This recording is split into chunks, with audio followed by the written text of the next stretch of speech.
so sorry. We're going to switch this up real quick so Commissioner Gidge doesn't have to stay up here awkwardly. We would like to read a proclamation. Would you like to read it? I'll read it, doesn't matter? Either way. Okay, I'm excited to read it. Such an honor. Can we see, Gidge? Here we go over here.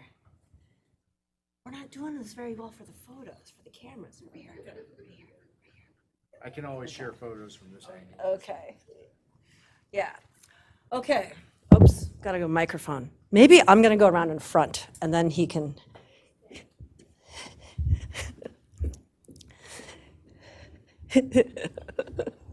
Yeah, good boy. Here you go. Whereas Missoula County held a contest in August 2022 at Missoula County Voice to elect its first ever pet commissioner to provide a fun way for residents with and learn about local government. And whereas competition in the contest was fierce, with more than 59 candidates that included cats, dogs, a frog, a cow, a chicken, and chinchilla. And whereas these candidates ran on diverse platforms and a myriad of campaign promises, which included advocating for the county's parks, trails, and open lands, providing pet pantries around the county stocked with food, treats, water, leashes, and bringing awareness to endangered and extinct animals, and promising cross-species collaboration.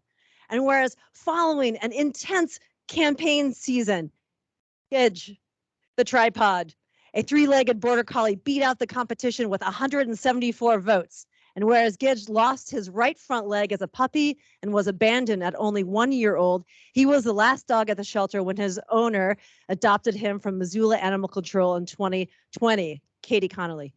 And whereas Gidge is a certified therapy dog with many other accolades to his names from dog training and centers, and despite being differently abled, Gidge has lived a happy, fulfilling life with 3 legs, and seeing him running around helps other dog owners make the decision to amputate and rehabilitate when faced with a difficult health diagnosis. And whereas as pet commissioner, Gidge will work to give tripods more visibility so more pets may have a chance to live happily on 3 legs. And Gidge will also work with Missoula County to raise awareness of the importance and benefits of pet owners registering their doggos with animal control, as well as other issues relevant to Missoula County pets.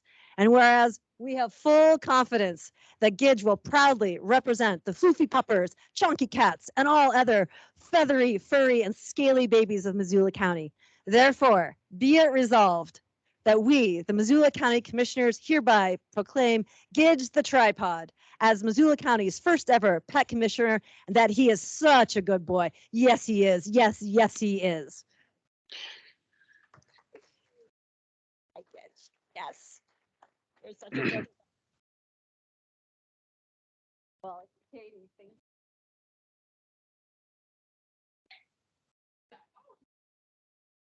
Would you like to say anything?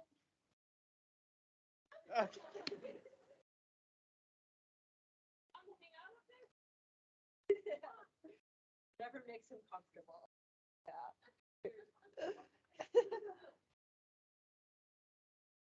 Yeah, well, Katie, do you want to share a little bit about the importance of his work and maybe your story? There's a microphone right there. Yeah. I expect this.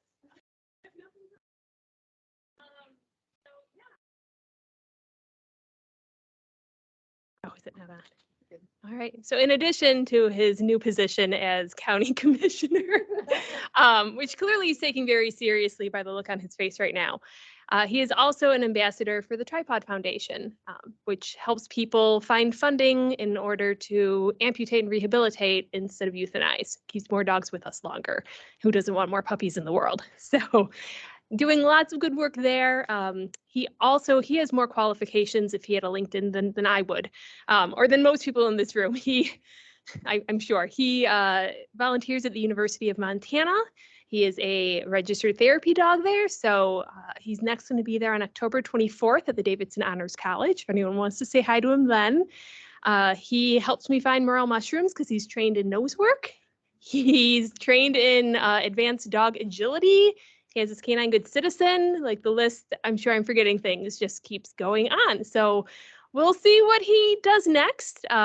Given the amount of interest in him that this election has brought to light, he now very newly has social media. So if anyone wants to follow his exploits throughout Big Sky Country, you can follow him at CGidge Run, or you can be his friend on Facebook. He's just Gidge the Tripod Bear. So. Fantastic. Thank you so much.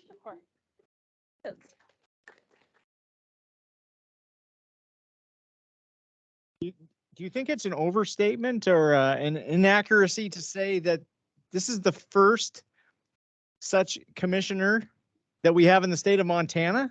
I believe First so. pet commissioner in the state of Montana. So yes. Tip of the- Congratulations, Gedge. Thanks. Well, thank you very much. I feel bad if he's very patient. Do you want to get down? Okay, okay. Off to do a photo shoot, Gedge. Yeah. Good boy.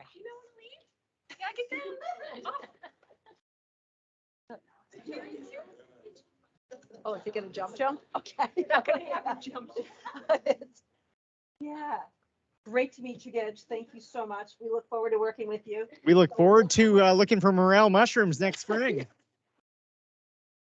Okay. Thank you. Don't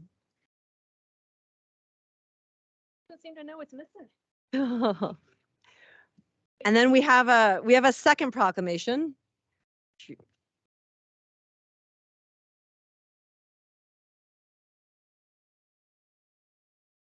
Okay. Yeah, go for it. Okay.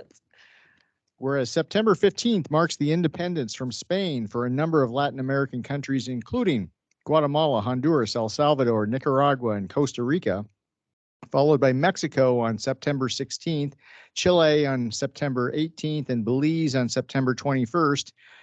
And whereas Hispanic, Latino, Latina, and Latinx are pan-ethnic terms used to encompass people of South America, Central America, or other Spanish cultural origins, regardless of race.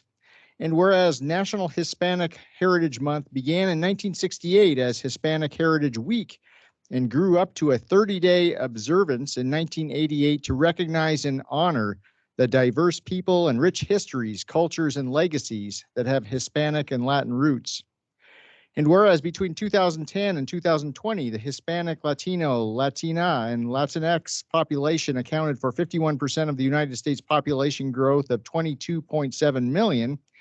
And whereas the national growth of the United States Hispanic, Latino, Latina, and Latinx population is reflected in Missoula County, with 3.4% of Missoula County residents identifying as Hispanic, Latino, Latina, and or Latinx, representing Missoula County's largest racial and ethnic demographic, keeping in mind that people of Hispanic and Latin ancestry can be racially white, and whereas more than 20 million people who identify as Hispanic, Latino, Latina, or Latinx represent multiple ethno-racial, geographic, and other intersecting social identities. And whereas Missoula County celebrates the culture, life experiences, and perspectives that this diverse population brings to our community, while also acknowledging the inequities that exist. And whereas, in the words of revolutionary Mexican painter Frida Kahlo, at the end of the day, we can endure much more than we think we can. Now, therefore, be it resolved, we, Missoula County and the city of Missoula, do hereby proclaim September 15th through October 15th, 2022 as Hispanic Latinx Heritage Month to celebrate the freedoms won by people in many Latin American countries and to honor the rich Hispanic, Latino, Latina, and Latinx cultures and histories that have shaped our country and community, dated the 6th day of October, 2022. Thank you. Is there any public comment? Anyone like to speak to this? Or to anything on the agenda or not on the agenda? Okay. Looks like we have our current claims list. as of September 20th, 2022 to September 27th, 2022 by the Commissioner's Office totals $2,132,845.81. We have 5 hearings, and apologies, I have to leave at 3 and Commissioner Strohmeyer will chair. When I leave, we'll begin with our first hearing. So Sam Scott requests a rename to a portion Running W Road with Meadowlands Drive. Meadowlands Drive is much kinder than Running W. Good afternoon. Sam Scott with the Clerk and Recorder's Office. So like you said, a request has been submitted to our office to rename a portion of Running W Road located in sections 21 and 22, Township 14 North, Range 20 West, within and adjacent to the subdivision known as Running W Ranch Subdivision. The request is to rename the portion of the road to Meadowlands Drive so as to match more closely to the new name of the remaining subdivision phases, Missoula Meadowlands. The request includes the signatures of all landowners whose addresses will be affected. A notice of this hearing has been published in the Missoulian and the affected landowners have been notified. I'm not sure if the requester is here today, but I believe their representative may have joined us online. So if Jamie has anything to say, otherwise the request is presented to you for your decision. Thank you. Jamie. Thank you, Ann. No additional information from me. Just thanks to Sam for all the work he did on this. Josh or Dave, do you have, or is there public, anyone else have anything to comment or say about this?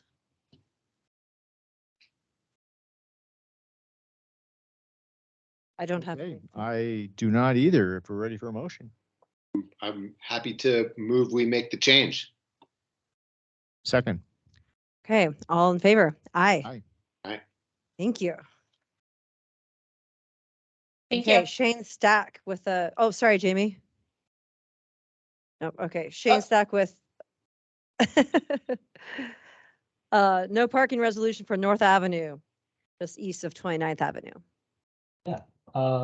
Yeah, good afternoon, Commissioners.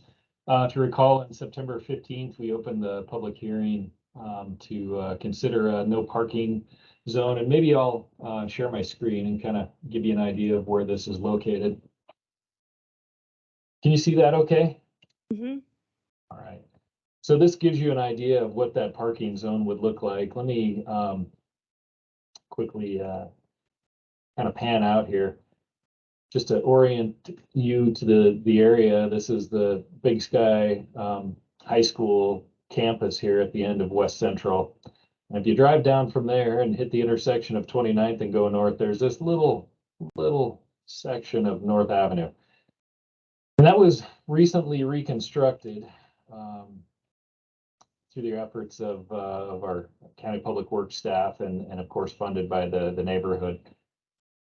And you can kind of see this drawing here of what this might look like today. I don't have an aerial photo with the updated construction efforts, but this is kind of the plan effort that was put forward. But gives you an idea of why we need a no parking area or a no parking resolution in this area or a restriction. Essentially, we need to be able to get our plow trucks turned around or emergency vehicles need to be turned around. I think once you're past that, if folks are parking along either one of these roadways, I think we'll be fine, getting around those vehicles. But I think for right now, what we're recommending is a no parking restriction just for the end here, just to make sure we can get vehicles turned around. We did have a couple comments. Patty Chevalier commented. She lives in this house here at the end, which she'd have a no parking restriction in front of her house. And she did share comments, and I don't know if she's on today, but I can kind of paraphrase that. She kind of was concerned about parking along the remainder of 29th and north, and that, concerned that we may not be able to do winter maintenance. Had a few other comments that are in the packet from her.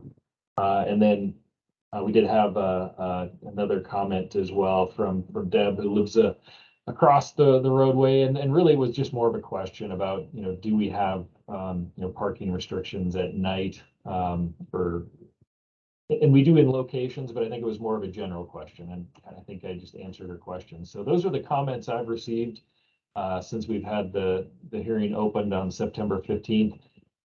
That kind of concludes my update. I don't know if you guys have questions. Is there anyone in Sophie Moise who'd like to comment or speak to this? Yeah, come on up. So I live in this neighborhood. And oops, sorry, can you give us your name, please, just for the record? Yeah. Nancy Eiler. Okay.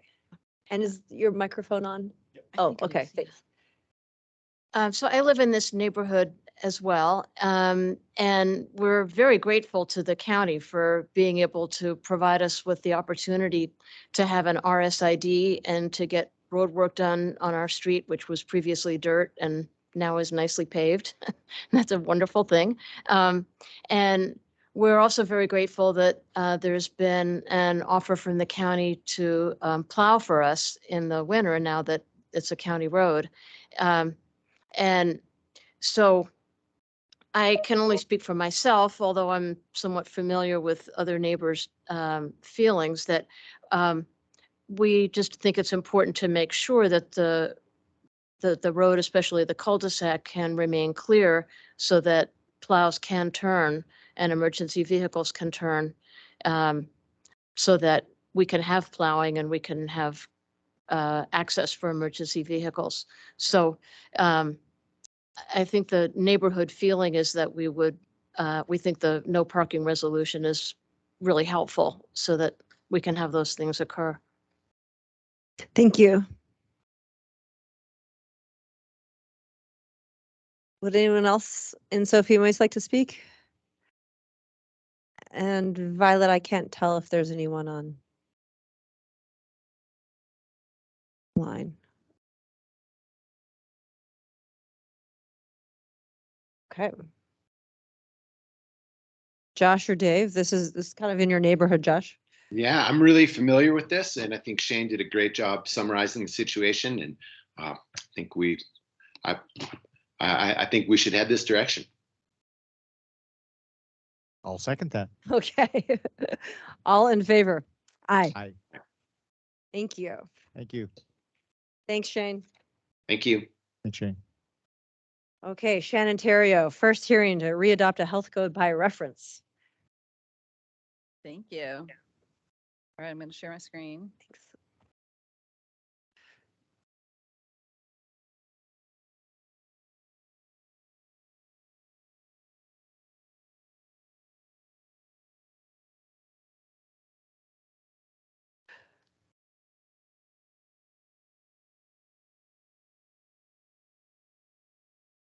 Sorry. Okay, I am here to talk, to ask you to readopt the Missoula Health Code and associated fees by reference. In 2021, the legislature changed the authority of the health board, and instead of the health board adopting regulations, it requires that the health board propose regulations to the local governing bodies and have them adopt the regulations. And so we have been here a couple of times. In April 2021, the county commissioners approved an emergency ordinance, and then in June of 2021 adopted the health code by reference. Then we came back in March to ask you to adopt some revised fees. And the reason why it was always the county that was doing that is that the legislation said that the county commissioners were the local governing body to approve the changes or the health code until an interlocal agreement establishes a different local governing body. And so we did the last time that, well, all times, I guess, there was an expiration that was put into this adoption by reference. And I do believe, so it said that it would expire 90 days after the city and the county execute a new interlocal agreement, which has happened. And so now I am back again because what we have adopted by reference will expire.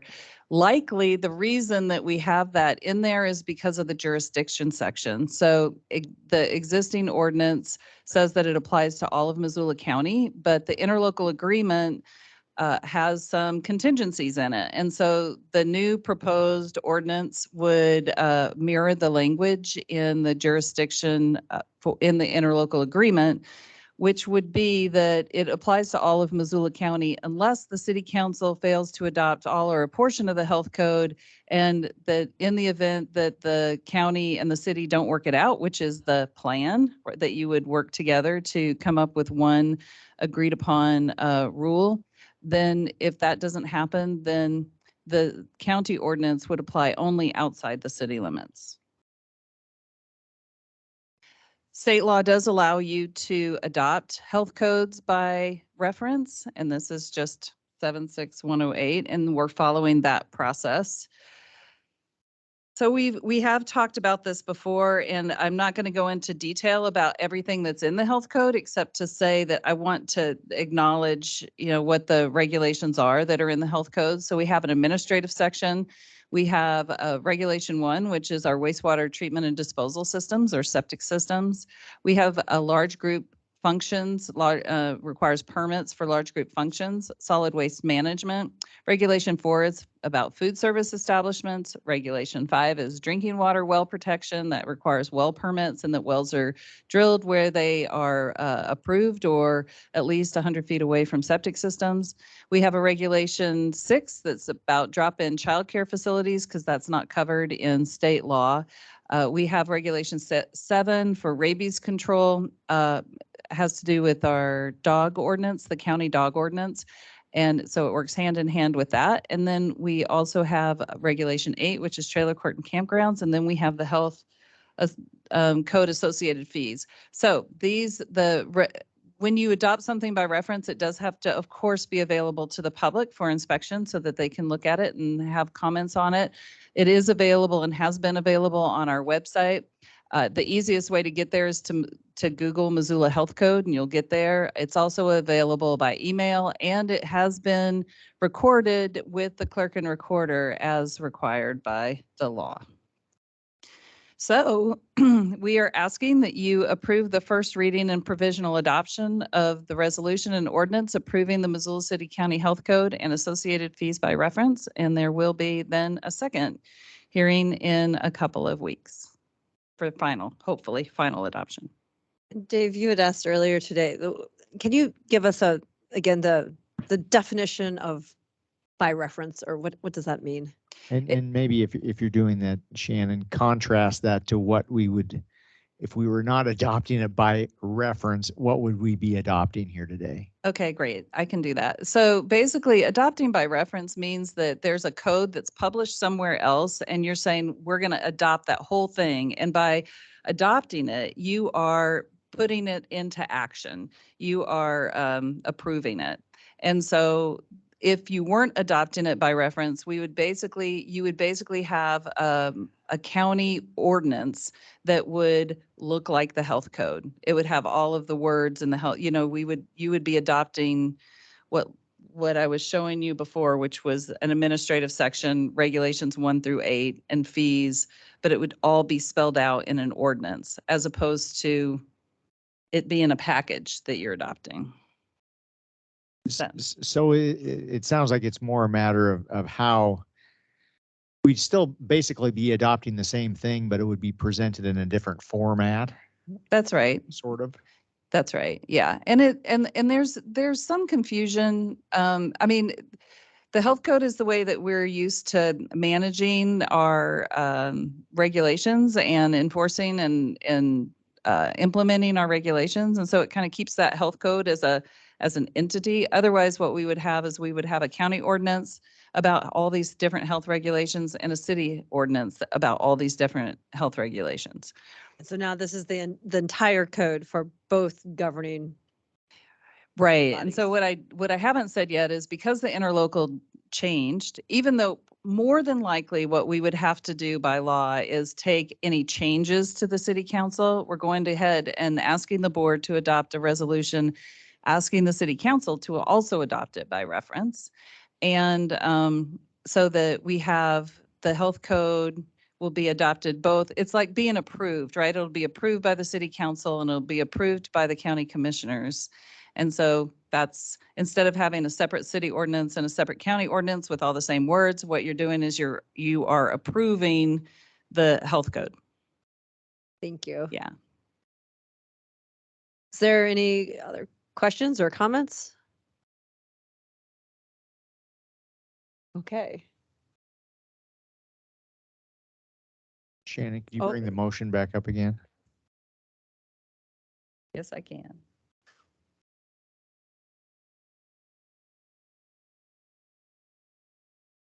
I just got out of it. Okay, I'd move that we approve the first reading and provisional adoption of the resolution and ordinance approving the Missoula City County Health Code and associated fees by reference. I'll second that. Okay, any further discussion? All in favor? Aye. Aye. Aye. Thank you. Thank you. Thank you. Okay, Tim Worley with the Creighton. I'm sorry, am I mispronouncing that? Creighton? You're Major correct. subdivision? Juanita, yeah, you're correct. Good afternoon, Commissioners. Tim Worley, Senior Planner with the Planning Office, Planning Development and Sustainability. And at the request of Montana Northwest Company, we recommend opening the Creighton subdivision hearing and then provide an opportunity for public comment. And then we would recommend the continuing of this hearing to December 8th, based on some channel migration zone study related information that Montana Northwest and some other contractors are working on related to the subdivision. Thank you. Is there anyone who'd like to speak to this proposal? Or this proposed timeline? What do you guys think? Yeah, I'm good with extending it. Yep, me too. Okay. Makes sense. Thank you so much, Tim. December 8th. Thanks, Commissioners. Thank you. Roller coaster subdivision with Jenny Dixon.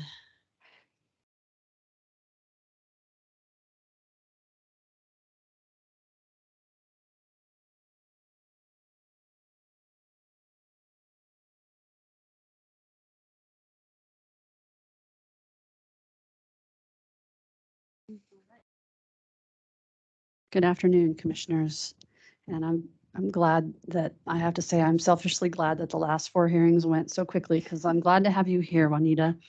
This is my first subdivision for about 15 years. So IMEG has been Welcome back. very, very patient and understanding with me.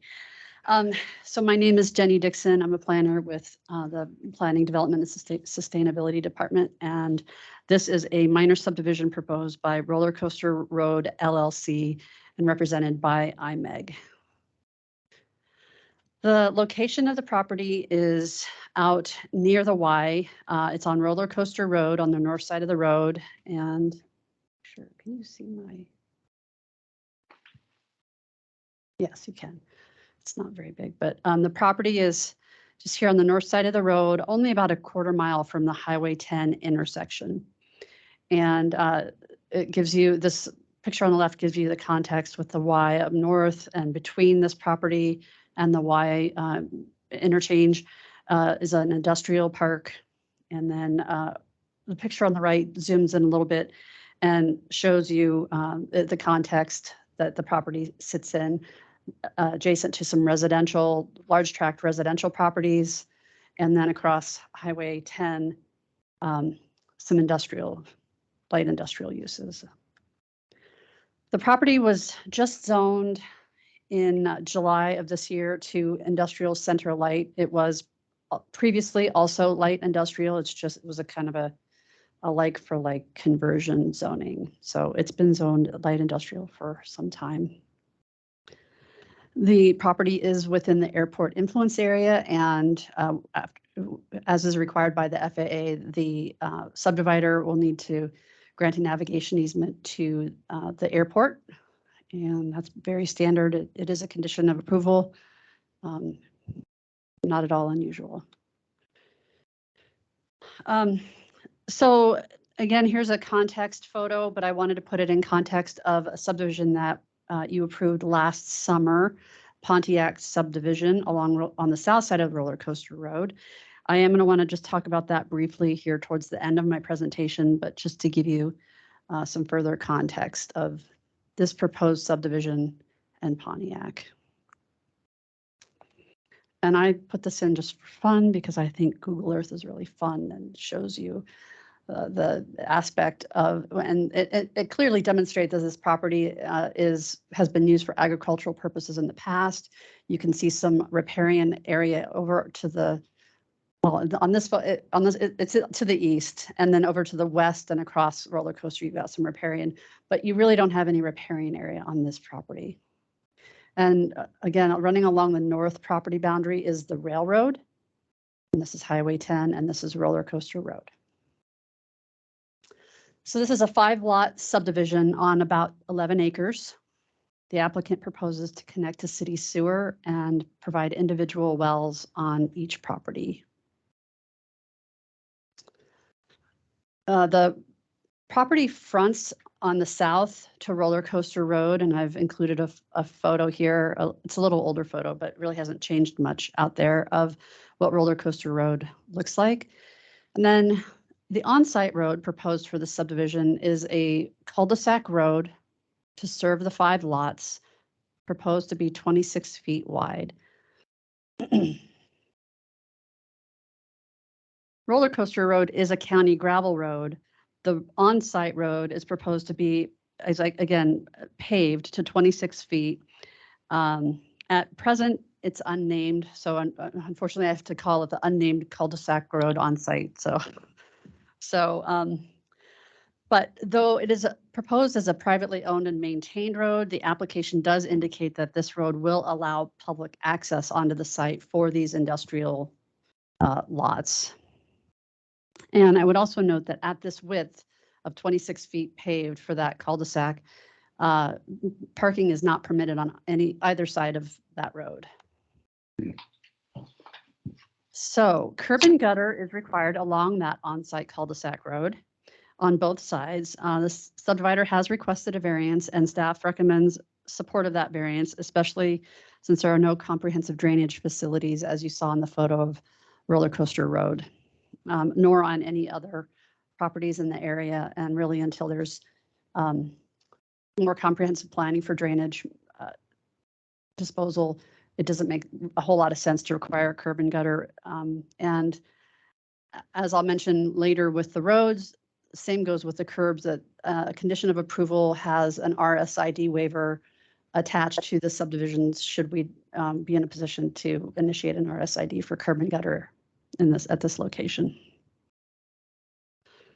This is the proposed road section, and as you can see, it shows no curb and gutter, and instead drainage swales to capture road runoff, and directs that runoff to through the roadside swales to the north and the south of the road sides of the road, or ends of the road, I should say, detention basins that will collect that road runoff. So this section is as if you were standing at the end of the cul-de-sac road looking south down across the property to Roller Coaster Road. So this also shows you something I'm going to talk about in a minute, the location of the pedestrian path on the right, which would be the west side of this road, which is the side that does not have any lots on it. And you can see a 60-foot right of way with the 26-foot wide road, and then a 4-foot integrated pedestrian path over here, as I mentioned, on that west side, that right side of the slide. So non-motorized facilities are required on both sides of this on-site cul-de-sac road. The subdivider has requested a variance and proposes to increase the paved width of the road from 26 feet to 30 feet. And creating that extra 4 feet, creating a paved pathway. And that pathway is integrated with the road, separated from traffic by reflectors or a rumble strip.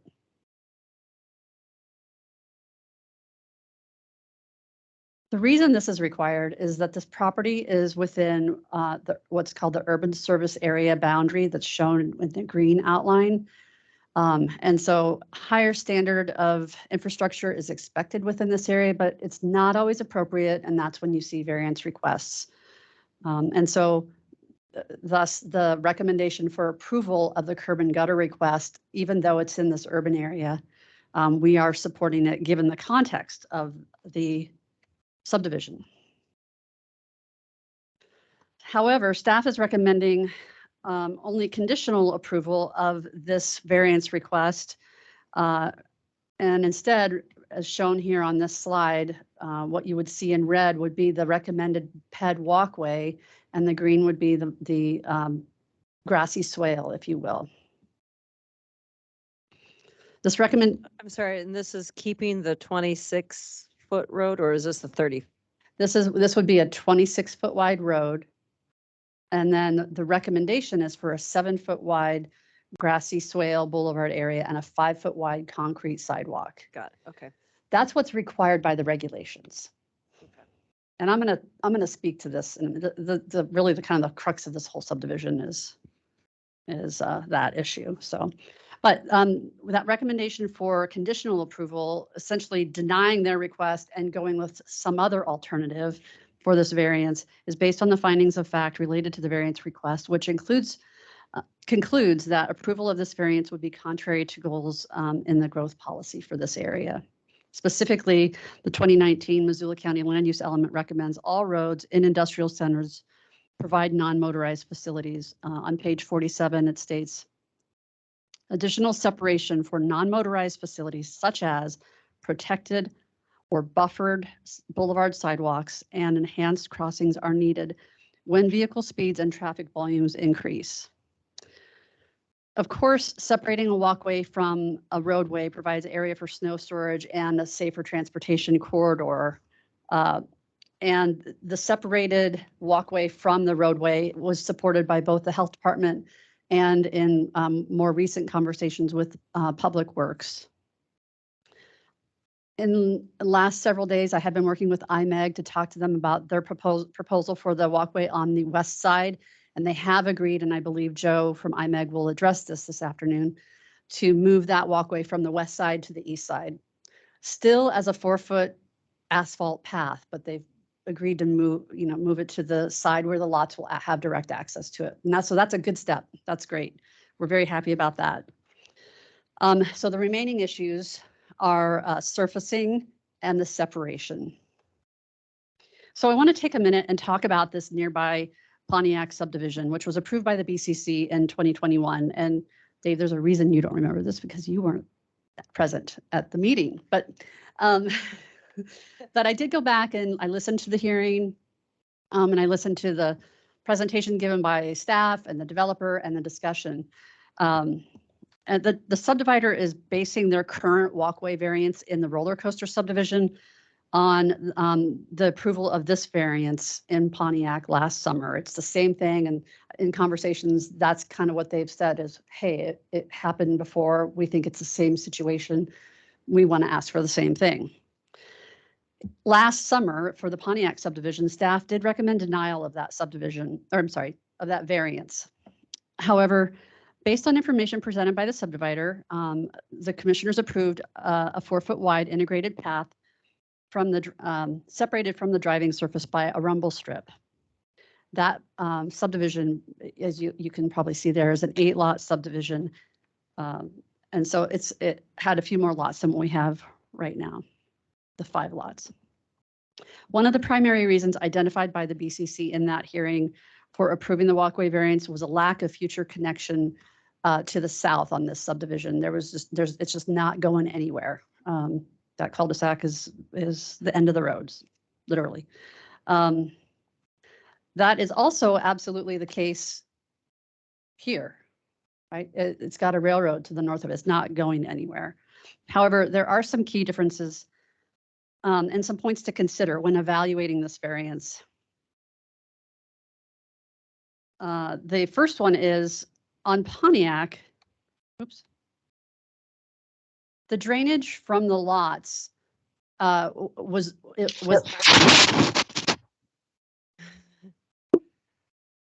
the drainage from the lots is directed from the lots to the roadside swale. So having a roadside walkway made more sense so that runoff didn't have to go over or under the walkway. It could just go straight to the swale rather than across the walkway. But in this subdivision, it's the wrong way. It appears that the drainage from the lots is being directed to detention basins to the rear of the lots or on the east side. And So the roads at higher elevation to the west, and then everything drains to the east. There's variable topography, but I think they're designing, grading it so that it would, that's my read of this, is these 5 little rectangles on the back are identified as detention ponds.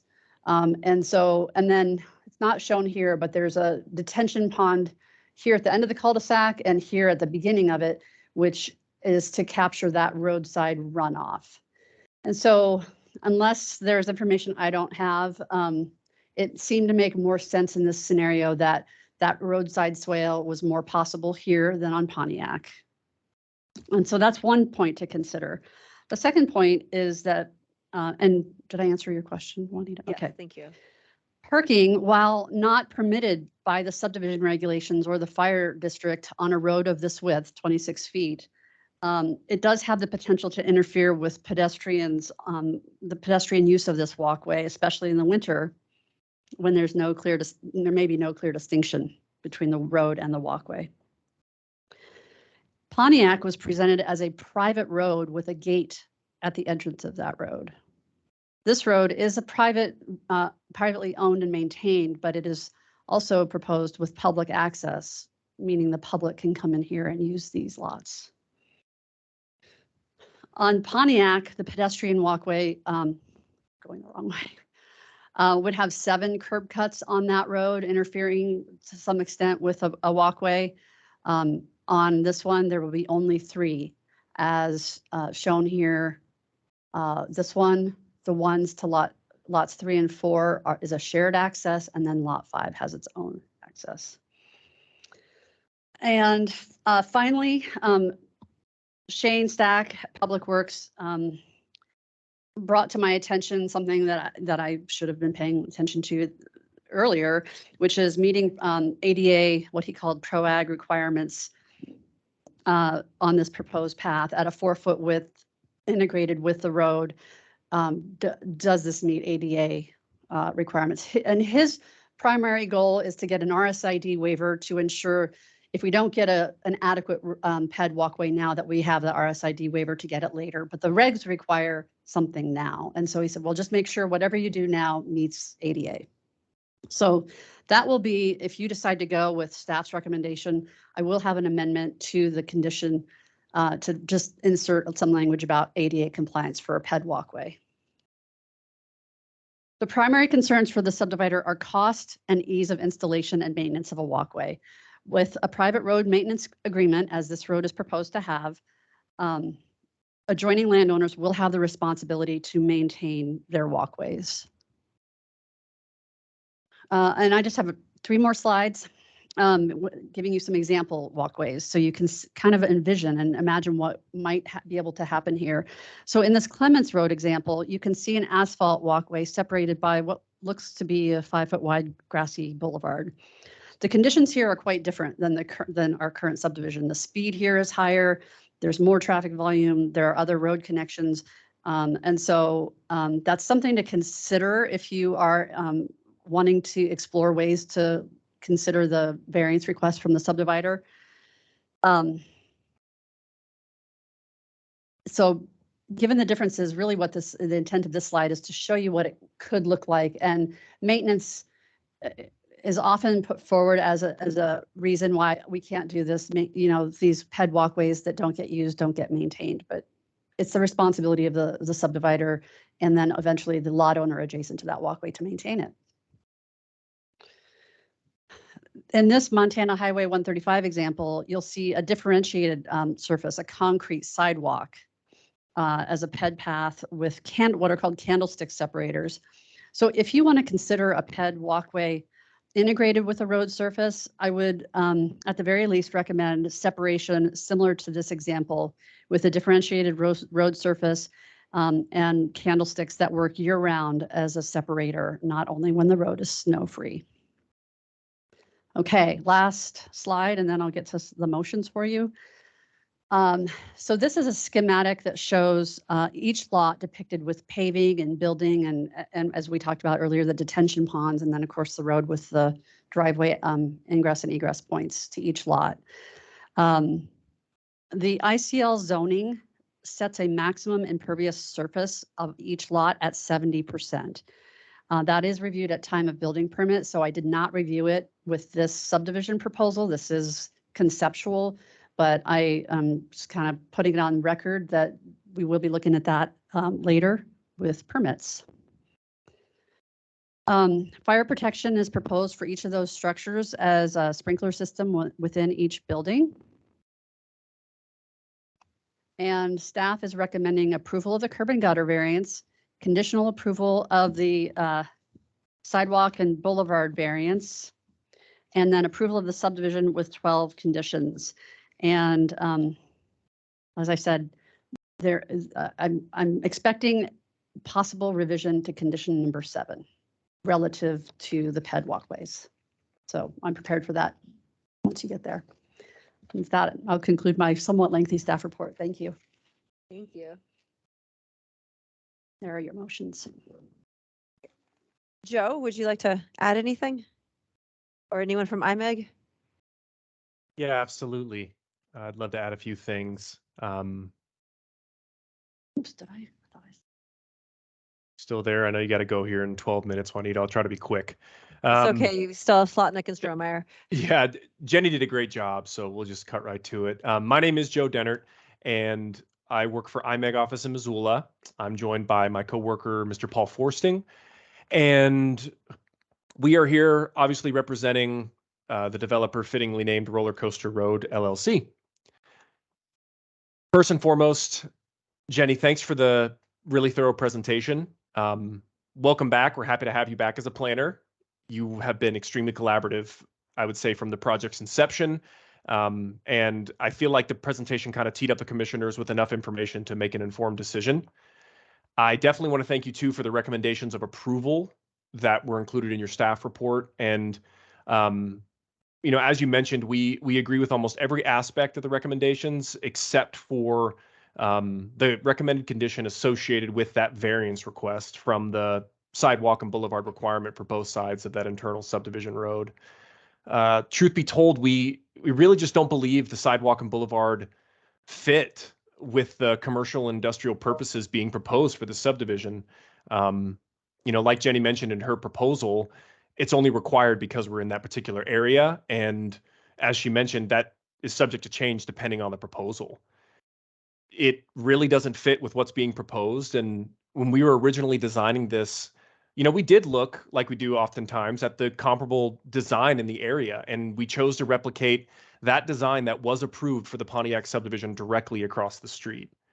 The reason we chose to replicate it is because we do believe that that 4-foot integrated ped pathway is an intuitive design, not only for the maintenance reasons for the contemplated uses out here, but also for the proposed uses, because these lots are much larger than the Pontiac subdivision, first off, and they're going to be used exclusively for commercial and industrial purposes. You know, this is going to be vehicle storage that's seen on other properties in the vicinity. You have Shadow Asphalt right across the street as well for an example of kind of what's going to be on these lots.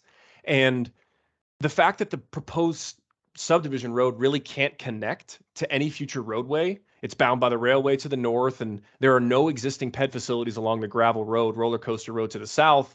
It means that the sidewalk and boulevard would be, sidewalk to nowhere. Additionally, we have seen sidewalks that, if they're not frequently used, it's like the old saying, use it or lose it. They kind of become an eyesore. They can become overgrown with vegetation. And although it is the responsibility, like Jenny mentioned, for the owners of the lot to maintain, it just is one of those things where if it's not regularly used, it ends up fading back into the earth, so to say.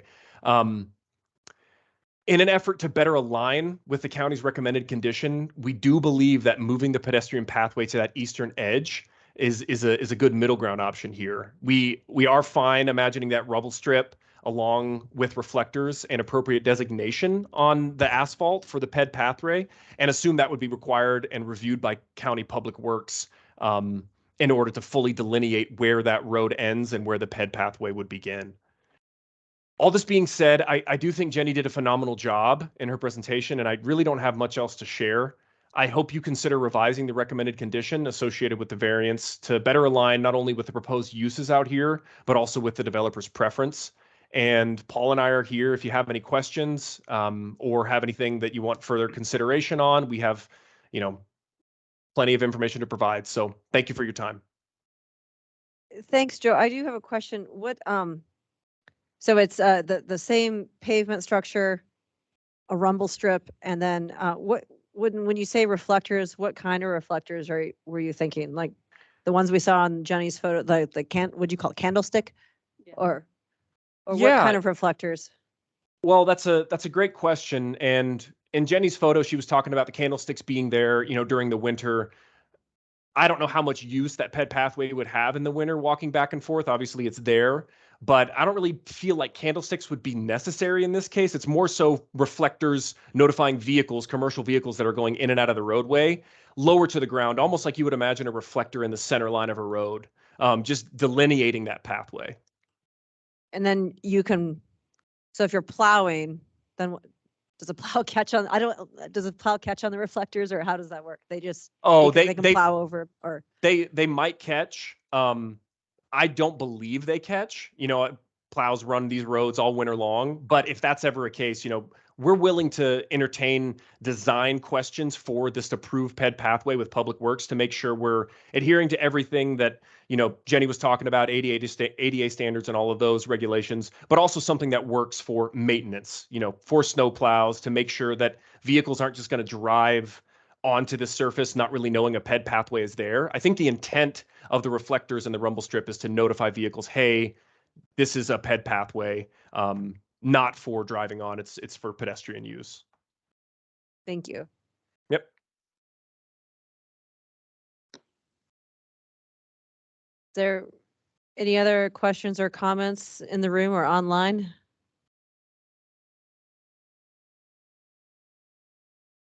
Chris?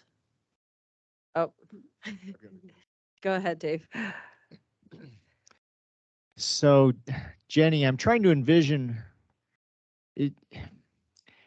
It's a little bit frustrating if we have regulations and then we're consistently granting variances, which makes a bit of a mockery of the regulations in the first place, which begs the question, why have the regulation if we can't envision any situation where it would actually make sense? And I can see both sides here. I'm trying to envision who is going to be out here driving down the road and visiting these particular businesses, and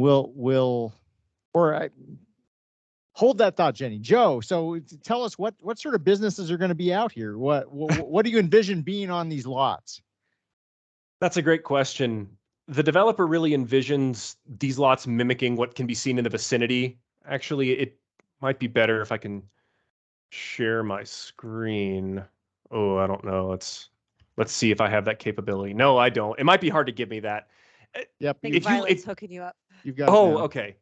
I got you. Okay, let me see if I can share something here. Maybe give it a second, Violet. If it doesn't work, let me know if you guys can see my screen. Yep. Okay, so this is just an image I pulled from Shadow Asphalt. If you look basically catty corner from our site to the southeast across Roller Coaster, you have Shadow Asphalt there.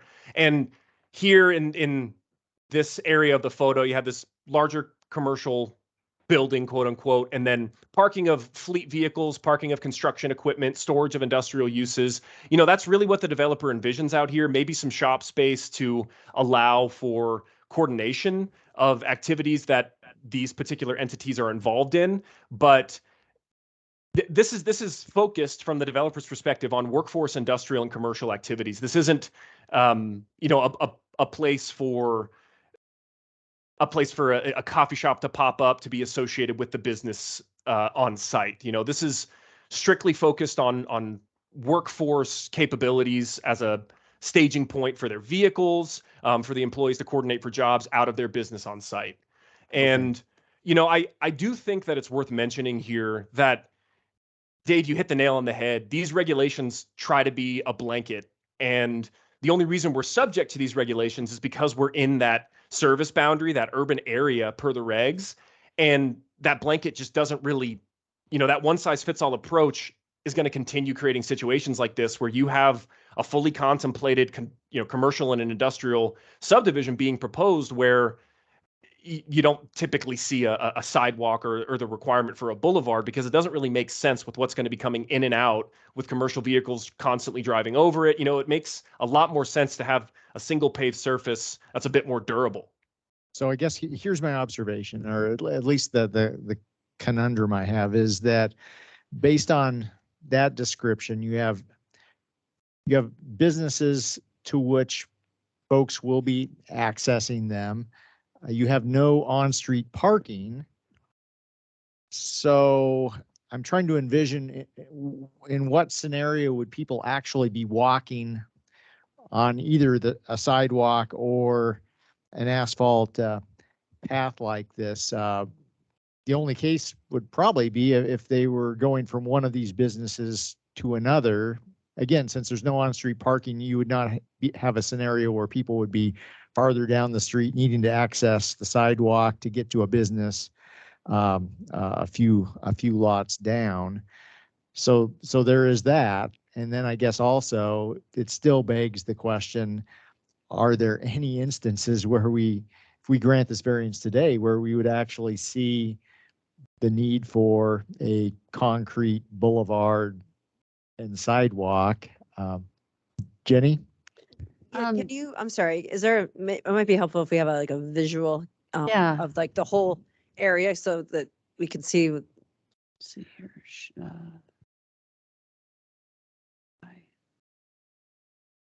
Share, okay. There's not much pedestrian infrastructure out there because there is not much pedestrian activity, but then what will it be in the future? And So, we don't want to and lock I'm ourselves in or. Well, yeah. that's the other thing. I have seen instances, and this might not be a good example of it, but I have been to communities where they've maybe taken a similar approach over time.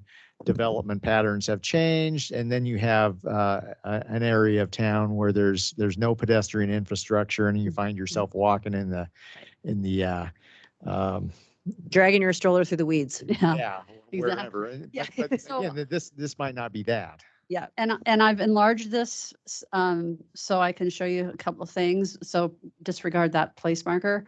I guess the first thing I would point out is when you asked Joe about the uses and he brought up shadow excavating or something, concrete or whatever it was, in the areas across the railroad, those are properties that were not in a subdivision, and that's why they look the way they do. They had no requirements for curb and gutter. That's totally laid down access across the entire frontage of a property. And while the uses may be similar, the development is going to look different because of the subdivision requirements for driveway access points, controlling that access. All right. And in this situation, as I pointed out, let me go to this other one, that they're within, see here, within this urban area. Yeah, it's hard to imagine that kind of infrastructure development, curb, gutter, sidewalk, all of that out in this area. But to be consistent with our regulations and past recommendations, staff recommendation on this is to follow the regulations. Leaving it to you as in the presentation, giving you information to make a decision, an informed decision that maybe that's overkill here. And Jenny and Yes, Joe. commissioners, if comment at this point. sorry, Sorry, Josh, Josh, I what? didn't mean to interrupt. Oh, no worries. It's hard to be off site. I appreciate what everyone is saying and thinking about what you were saying, Dave, around regulations and kind of the reason for them. And I'm also thinking of the reason for us, and that I feel like part of our job is to appreciate context, and that no regulation can be okay in all situations. That I don't feel like we would be devaluing the essence of regulation in and of itself if we grant a variance, if we're doing so in recognition of a specific context. Just wanted to put a point on that. Yeah. Yeah, I'm sorry about that. Yeah. And if there is no on-street parking, there's no reason for public transit to be coming here. If all of the work sites have parking as part of their lots, there's going to be super limited walking here. And given it's such an industrial area, it's hard for me to imagine, but it certainly could, but it'd be decades in the future that this transforms into a more residential area. And I would hope that the people in our shoes then would push for more pedestrian friendly infrastructure. But I'm personally okay with the compromise, that not the boulevard, but with reflectors, a demarcated spot where you could walk, but not the full blown. It needs to look like the slant streets kind of thing. Dave, and then I guess Joan. Yeah, I guess my only point would be,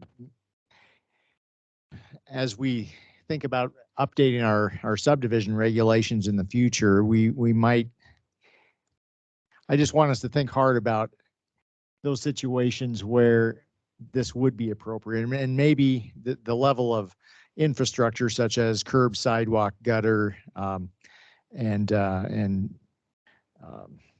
boulevard.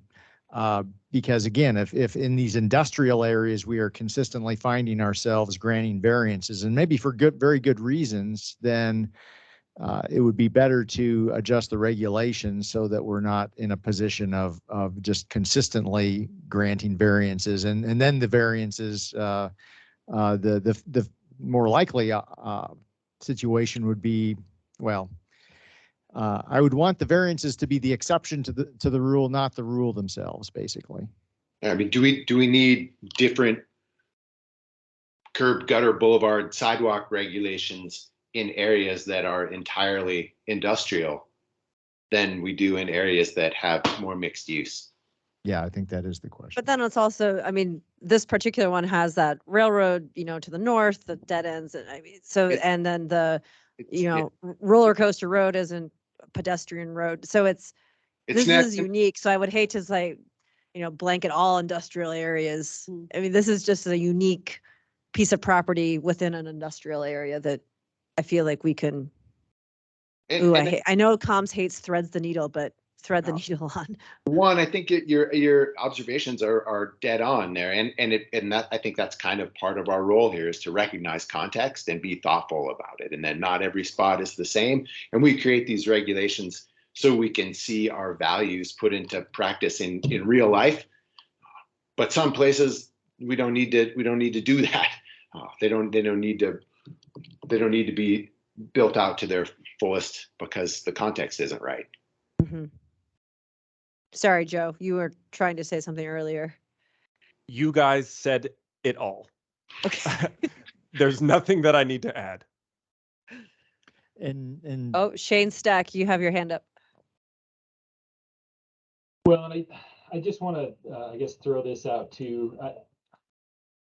Somewhat on not necessarily on the context of the path, but just on the context of Public Works is planning to do some work out here. Our goal is to slowly work down Roller Coaster Road and eventually have it paved. And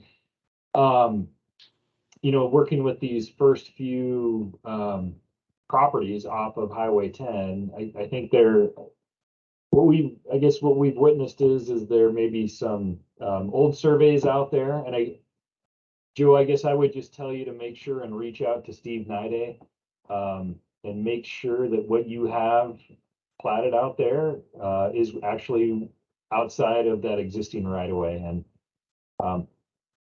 you know, it's off the topic of the pedestrian, and I apologize for that, but I also wanted to get that in before I get out of here. I think you guys are on the right track. Thank you so much for that, Shane. We absolutely will. Thanks, Dave. Yeah, Jenny, just refresh my memory. So as part of the approval for this, there would be a waiver, future waiver of protest for an RSID, Yes. such that if conditions changed out here for whatever reason and it made sense to have curb, gutter, or sidewalk, that could happen. Yes, that's in condition 3. Okay. That's great. Oh, John Hart.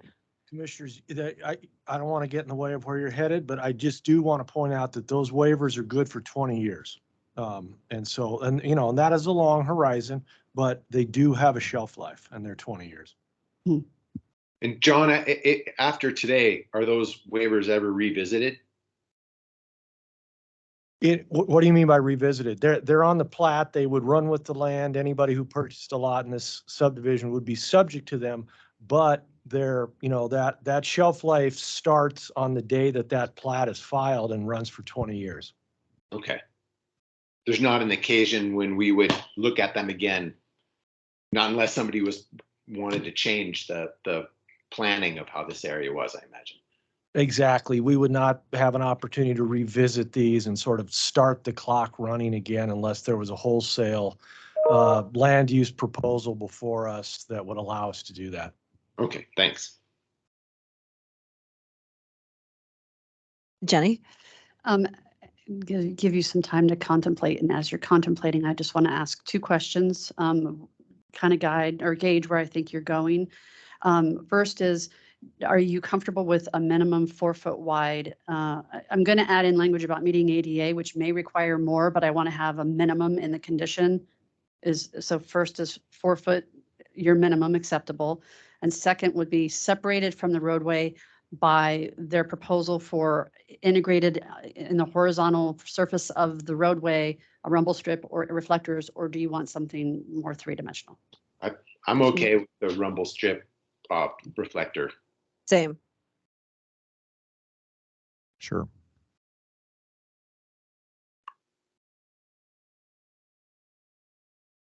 Are you crafting a motion for us? I'm crafting a revision to condition number 7. So Great. would you? Okay. Sorry. And let's, Josh, do you, or Dave, do you have? I've got no other questions. I'm good. So I help am I still Jenny. sharing? Oh, I'm sorry. I'm still sharing my screen, and actually, I want to keep sharing it because I want to go to the motions for you. Okay. Yeah. Thank you. I know you need to get going. Okay, so there are the motions. When you get to motion number 3, if you want to revise condition 7 about the Ped Walkways, which right now reads, plans for installation of 5-foot wide asphalt walkway and 7-foot wide boulevards on the east side. Yeah, okay. East side of the unnamed cul-de-sac road shall be reviewed and approved by Public Works. Blah, blah, blah, blah, blah. And I'm going to change that sentence for you, where I, you know, given with your guidance. Okay. Well, do you guys want to take this one at a time and then we can wordsmith number 2? Yeah, sure. That would be fine. And I guess my one other question as far as the minimum 4 feet, it's minimum predicated on if through looking at ADA, it requires more than 4 feet. Right. Whatever ADA's minimum Right. is. Yeah. Right. And I also noticed I'm going to need to help you with the wording on motion number 2. It's going to be different. Okay. So is motion number 1 solid? Yes. Okay. Motion number 1 is ready to go. Okay, I would move that the variance request from Missoula County Subdivision Regulations, Section 3.4.7.3, requiring installation of curb and gutter along the unnamed cul-de-sac road be approved based on the findings of fact in the staff report. And I'll second that. Okay, any further discussion? Okay, wait, suddenly I'm getting thrown off. Installation of curb and gutter along the sidewalk. Sorry, yep, okay.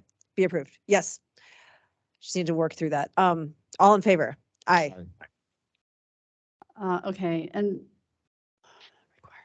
Yeah, so do you need to fix some language on number 2? actually, no, I think motion number 2 works because then we're going to change the conditional of the conditionally approved in the next motion. So it works. Okay, then I would move that the variance request from table 3.4.9.4 and from section 3.4.9.4 D2 requiring installation of 5-foot wide pedestrian walkways with 7-foot wide landscape boulevards along the unnamed cul-de-sac road be conditionally approved based on the findings of fact in the staff report and subject to the required conditions of approval. Second. Okay, any further discussion? All in favor? Aye. Okay, now we get to the conditions. Okay, so you would make motion number 3, and the order this happens, I'm used to.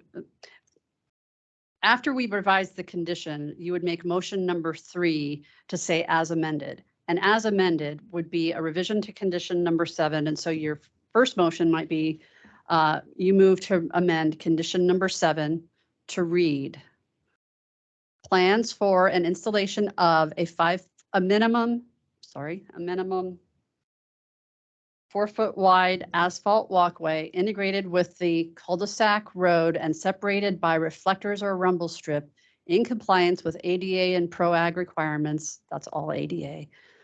Along the east side of the unnamed cul-de-sac road shall be reviewed and approved by County Public Works prior to final plat approval. The walkway extension, delete that sentence. Or the walkway shall extend to the common boundaries of lots 1 and 2. Yep. And then section 11 shall be amended to acknowledge the required dimensions. Don't need to read that again. Could you read that one more time? And then I'd like to hear if if you're good with that language. Okay. Plans for an installation of a 4-foot wide asphalt walkway integrated with the cul-de-sac road and separated by reflectors or a rumble strip in compliance with ADA and PRO-AG requirements along the east side of the unnamed cul-de-sac road shall be reviewed and approved by County Public Works prior to final plat approval. The walkway shall extend from the common boundary of lots 1 and 2 to Roller Coaster Road. Section 11 of the covenants shall be amended to acknowledge these required dimensions.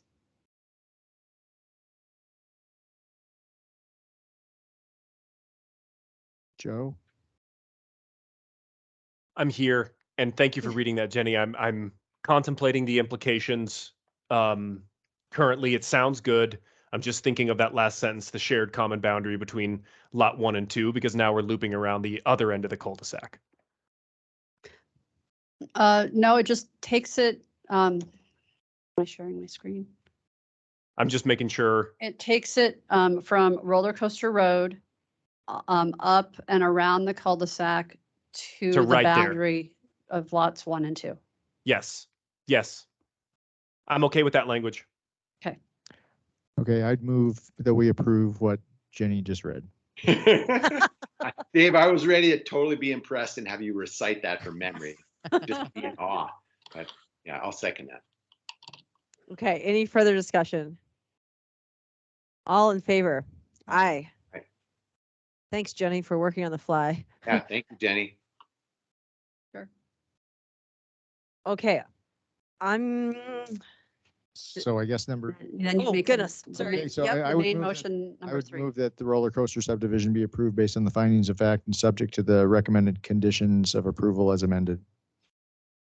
Second that. Any further discussion or comments? Okay, all in favor? Aye. Aye. Oh, Joe, you inhaled there? Do you need to? Okay. We can deny it if you'd like. No, no, no. Okay. Who wants to go backwards? Okay. We're done. Thank you. We're done. Other business, we're adjourned. All right. Okay, thanks all. Safe drive. Thank you, commissioners. Thank you, Jenny.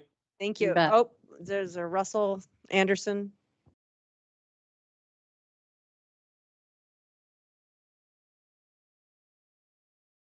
Russell Anderson. Can you hear me? Mm-hmm.